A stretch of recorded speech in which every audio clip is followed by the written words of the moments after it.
প্রিয় দর্শক, আসসালামু আলাইকুম। দর্শক, আপনাদের প্রীতি ও শুভেচ্ছা জানিয়ে শুরু করছে আমাদের আজকের প্রতিবেদন। তো দর্শক, দেখতেই পাচ্ছেন আমাদের সামনে এক আপু দাঁড়িয়ে আছে। আমরা তার জীবনের গল্পটা শুনবো। তো জানবো আপু কেন আমাদের ইউটিউবের মাঝে আসলেন, তিনি কি বলতে চান। আপু আসসালামু আলাইকুম, ওয়ালাইকুম সালাম। কেমন আছেন? এই তো আছি কোনো মতন। তারপর আপনার নাম কি? তা- চাঁদনি, মাশাআল্লাহ, খুব সুন্দর নাম। দেখতে তো পুরো চাঁদনির মতোই সুন্দর। তো চাঁদনি আপু, প্রেম ঠেম কটা করছেন জীবনে কোন? প্রেম করি নাই, কষ্ট করতে করতে দিন জায়গা প্রেম করবো কেমন? আচ্ছা, মানে কষ্ট করতে করতে মানে জীবনটা পার করে দিছেন, প্রেম করার সময় পান নাই? না, প্রেম করার সুযোগ নেই। প্রেম করার কেন সুযোগ নাই? মন চাইলে তো করতে পারেন, ঠিক না? কারণ মন দেখতে চাইলে সুন্দর। করতে পারে, পেটের দুঃখে মানুষের বাসায় কাজ করা লাগে, প্রেম করা যায়। আচ্ছা, আর মানুষের আমি বাসায় প্রেম করতে চাই না, বিয়ে শাদী করতে চাই না। মানে সরাসরি বিয়ে শাদী করতে চান? আচ্ছা, খারাপ বলেন নাই। তো যারা প্রেম করে তারা কি বিয়ে করে না পরবর্তীতে?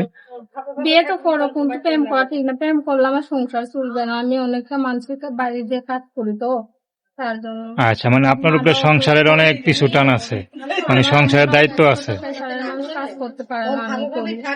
আচ্ছা, মানে আপনার উপরে মানে অনেক সংসারের দায়িত্ব আছে, এই জন্য প্রেম টেম করতে সময় পান না, ঠিক না? আচ্ছা, কি কাজ করেন আপনি?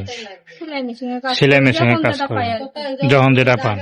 আর যদি মনে করেন সেলাই মেশিনের কাজ যদি কম থাকে, তাহলে হয়তো বাসা বেঁধে কাজ করেন, এরকম না? হুম। বা অন্য কাজ করেন। আচ্ছা, তো আপনার বড় ভাই নেই? বড় ভাই না, আমার একটা ছোট ভাই আছে। ছোট ভাই আছে। বাবা কি হয়েছে? বাবা চলে গেছে, বিয়ে করে ফেলায়। আপনি পড়াশোনা কতদূর করছেন? পড়াশোনা করি না, এমনি নাম টাম লিখতে পারি। নাম টাম টুকটাক লিখতে পারেন আর কি। আচ্ছা আচ্ছা, পড়াশোনা করলে জীবনটা কি আরো সুন্দর হতো না, কি মনে হয়? সুন্দর হয়তো যদি আমার তখন অভাবে সংসার তো কোনো মতন দিন আনে দিন খাই, ভাইটারও পড়াশোনা করাতে পারি না। আচ্ছা, তো খারাপ লাগে? খারাপ তো লাগে, চোখের সামনে আম্মুরা অসুস্থ, চিকিৎসা করাতে পারি না। তারপরে তো আপনার চেষ্টা করতেছেন, এটা মেয়ে হয়ে বা এত ছোট। করতেছি, তখন যে ভাই আমার পাশে থাকবে, তারা তো আমার যদি হেল্প করে, আমার পাশে থাকে, তাদের সাথে আমি কথাবার্তা বলবো বিয়ে শাদী করার ব্যাপারে। তো সে যদি আমার দায়িত্ব নেই, আমার আম্মুরার চিকিৎসা করা, তুমি তার কাছে দিয়ে বলবো।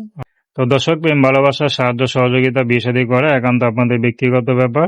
তো আসুন আমরা 5 ওয়াক্ত নামাজ পড়ি, সর্বদা দেশের সেবা করি। আসসালামু আলাইকুম।